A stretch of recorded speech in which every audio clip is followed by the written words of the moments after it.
دیکھیں بعض دھوکے تھوڑے چھوٹے ہوتے ہیں. مثال کے طور پہ آپ کے پرس میں 5,000 روپے تھے اور آپ کے پاس گھر میں مزید پیسے بھی ہیں اور وہ راستے میں کہیں گر جاتے ہیں, بٹوا گر جاتا ہے, تو آپ یہ نہیں کیونکہ آپ کے پاس اور پیسے ہیں تو ٹھیک ہے, یہ اتنا بڑا نقصان نہیں ہے. آپ نے دھوکے میں, آپ کو کسی نے دھوکے میں 5,000 کا نوٹ دے دیا یا جعلی نوٹ دے دیے 5,000 روپے کے, 1,000 کر کے جعلی نوٹ دے دیے, لیکن آپ کے پاس اور دولت ہے, تو آپ کہیں گے یار بس دھوکا ہے, کھا لیا ہم نے تو چیک نہیں کیا اس وقت. بعض اوقات ہوتا ہے نا ہمارے ساتھ,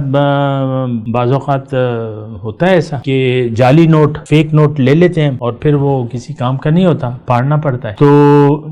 میں کہنا یہ چاہ رہا ہوں کہ بعض دھوکے جو ہیں وہ قابل برداشت ہوتے ہیں, لیکن یہ دھوکا, دنیا کا دھوکا اگر کسی نے کھا لیا تو اس کا جو انجام ہے وہ پھر